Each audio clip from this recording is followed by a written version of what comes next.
You're listening to an Airwave Media Podcast.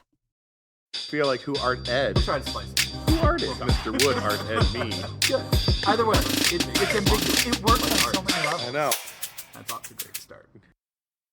Welcome to Who Arted, weekly art history for all ages. I'm your host, Kyle Wood, and today we're looking at the life and work of Tamara de Lempicka. She's often called the Queen of Art Deco, and her life was pretty much as dramatic as her paintings. While she famously fabricated details about her life to maintain an air of mystery, she was likely born Maria Gorska around 1898. She claimed she was born in Warsaw, Poland, but historical records suggest she was actually born in Moscow, Russia. And she grew up in a wealthy, aristocratic environment surrounded by art and culture, but that all ended in 1917 with the outbreak of the Russian Revolution. During the revolution, the Bolsheviks targeted the wealthy elite. Tamara's new husband, a lawyer named Tamara de Lempicka, was arrested by the secret police in the middle of the night. This was the moment Maria Gorska began to transform into Tamara de Lempicka. She spent weeks navigating the chaotic political landscape, using her social connections and charm to secure her husband's release. Once he was free, they fled Russia as refugees. They left behind their fortune and eventually arrived in Paris, but they had almost nothing. The family struggled financially because Thaddeus was unable to find work. Tamara realized that if they were going to survive, she would have to become the breadwinner. She decided to become a painter and enrolled at the Académie de la Grande Chaumière. There she studied under Maurice Denis and the Cubist painter André Lahaut. Lahaut taught her a sort of soft Cubism style that would become her signature, blending the geometric angles of modernism with the soft, polished looks of Renaissance paintings. Of course, being great at painting is one thing, but to be a great artist, you need a good story and publicity. Tamara was a master of self-promotion. She understood that to sell art to the rich, she had to seem like one of them. She crafted a persona of a glamorous, aloof aristocrat. She changed her name to sound more noble and often lied about her age to appear younger. Later, in 1934, she married her second husband, Baron Raoul Kuffner, officially gaining the title of Baroness. She wanted the world to view her as royalty, and she worked tirelessly to maintain that image. This dedication to her career and social standing came at a huge cost in her personal life. Specifically, it had to have strained her relationship with her daughter, Cosette. And Cosette was born shortly after the Lempickas fled Russia. While Tamara painted many tender portraits of Cosette, she was not a traditional mother. She was often consumed by her work and the high society party circuit of the Roaring Twenties. Cosette was frequently left with her grandmother, and when she did visit her mother, Tamara would sometimes introduce the girl as her younger sister. She was afraid that admitting she had a nearly grown daughter would reveal her true age and damage her reputation. Needless to say, it was complicated in the family, but Cosette remained fiercely loyal, acting as her mother's assistant and biographer. In 1939, Tamara sensed another political tide turning in Europe.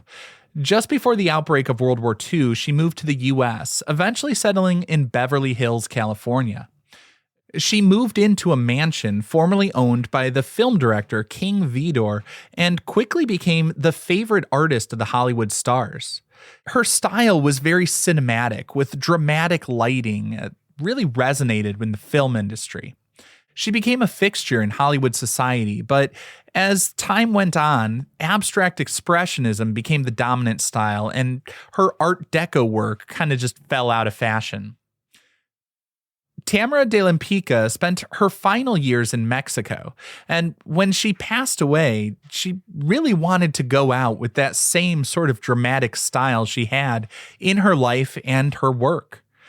In 1980, she was cremated, and her daughter Cosette fulfilled Tamara's last wish, hiring a helicopter to scatter her ashes in the crater of an active volcano. Now, I want to take a moment to look at one of her most famous paintings. It's titled Auto Portrait, but it's more commonly known as Tamara in a Green Bugatti. It was painted in 1929, and it was commissioned for the cover of a German fashion magazine. It's widely considered to be one of the most iconic images of the Art Deco movement. So before I get more into the work, I want to talk just a little bit generally about Art Deco. It was really popular in the 1920s and 30s, celebrating the dawn of the modern machine age. It focused on glamour, luxury, but also it was very orderly and precise. You see a lot that's very geometric. All movements seem to be a little bit built off what came before, but also a rejection of what came before. So Art Deco is kind of a hard break from the flowery, organic curves of the Art Nouveau style that had been popular earlier. Instead, it embraced sleek, symmetrical forms and bold geometry. We see a lot of zigzags, sunbursts, chevrons, and stepped patterns. It was meant to be all about the optimism and progress, sort of that spirit of the Roaring Twenties. So in Art Deco, we see a lot sort of drawing off of expensive, exotic materials like ivory, jade, and lacquer. But it also celebrates like industrial materials, chrome, stainless steel, and plastic. Now, this painting shows Tamara herself in the driver's seat of a racing car.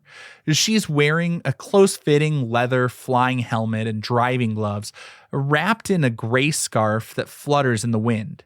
She looks out at the viewer. She seems cool, confident, and completely in control. The visual style of this painting is really what we think of with Lempicka's work. The lines are sharp and clean, focusing on geometry and structure rather than soft realism. The lighting feels artificial, very harsh, stark, bold, making her skin look almost metallic like chrome in the car she's driving. The color palette is all these cool grays, creams, and then that striking, bright, bold electric green at the car door. It's interesting because it's kind of a mix of fact and fantasy, much like the rest of her life. We see the spirit of the, quote, new woman, as they were called in the 1920s, independent, liberated, and embracing technology. In this era, a woman driving a high-performance car was a powerful symbol of freedom and independence. But the painting is sort of like Instagram before there was Instagram. I mean, it's highly curated and suggests something maybe a little more glamorous than her actual life. The title implies she was driving a Bugatti, the fastest, most expensive car of the day. Obviously, a major status symbol, but in reality, Tamara drove a small yellow Renault. When she was asked about this discrepancy, she admitted she just felt the yellow car was not elegant enough for the composition. She wanted the prestige of the Bugatti to match the prestige she felt she deserved. And when an artist creates a self-portrait, they're not just showing us their likeness, they're showing us something about who they are more than how they look. In this painting, we see sort of a declaration that she's in the driver's seat, choosing her own destiny. She isn't a passive muse for a male artist. She's the creator, the subject, and the master of her own image. It's a powerful statement, and that's probably why it's endured as a symbol of her legacy. A little cold, but beautiful, and relentlessly modern. This concludes this week's episode of Who Arted, part of the Airwave Media Podcast Network.